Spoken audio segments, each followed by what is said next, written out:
Hi everyone and welcome to my Psychology of Resilience Stress Can Make Us Stronger video. You might be thinking, well, that's a bit crazy. How can stress make us stronger? We're always hearing about how stress is bad for us and it's going to make us sick.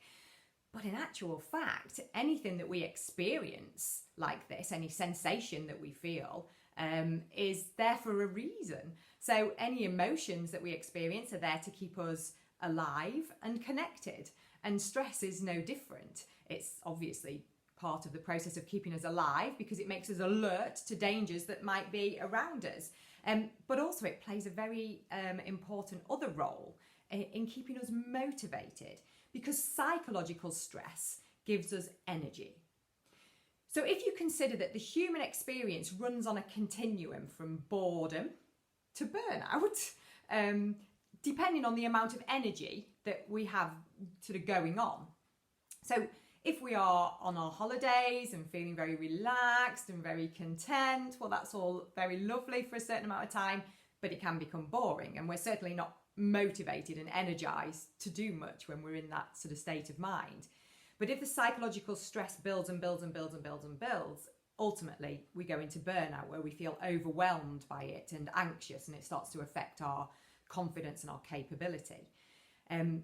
But in between those two is this magical little area that is called the performance zone, where we have enough sort of energy and psychological stress occurring to give us our best performance, our best ideas, our best decision making, because we have the optimum level of stress to make all of those neurons fire inside our head. So our brain is just alive with neurological activity, which puts it in this flow state, which means that we are at our best.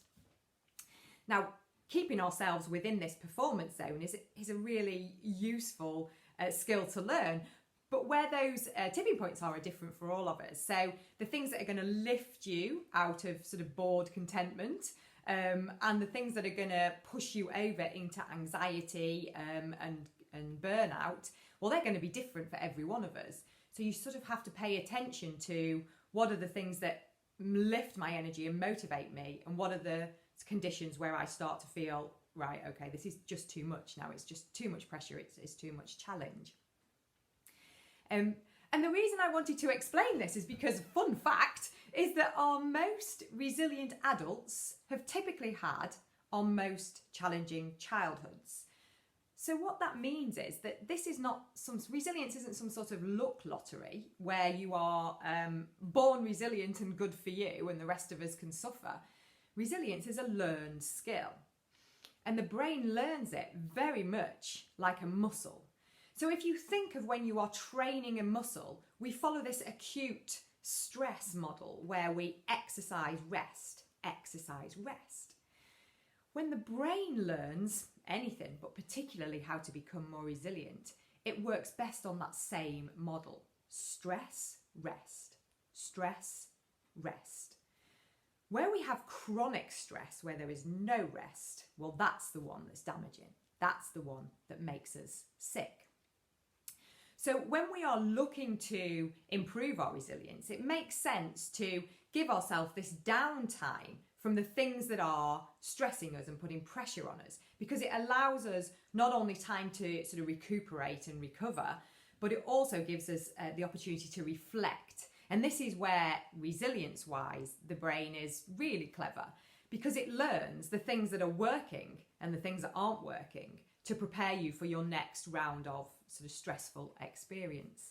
And so each time you move into a period of stress out of rest, you're going into it sort of more conscious of how best to handle the pressure or how best to cope with the challenges that you have ahead of you.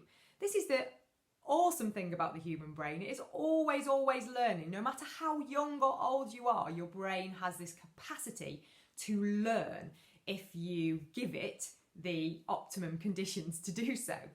So my advice for you in terms of building your resilience or working with this psychological stress more productively is, if you are bored and getting to that stage 6 weeks into lockdown, then start to think about taking on a bit of a challenge, pushing yourself, making yourself feel a bit scared, getting out of your comfort zone, raise those energy levels to give you something motivating to do.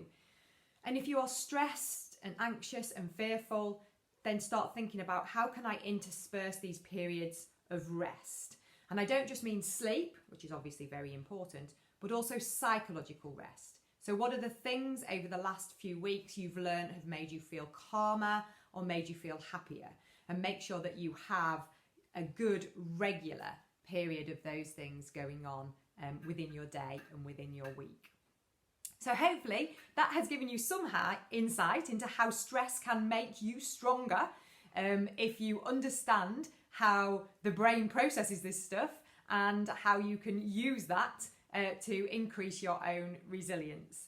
I hope you're all coping well and I wish you all the best of luck. Hopefully I'll see you next time.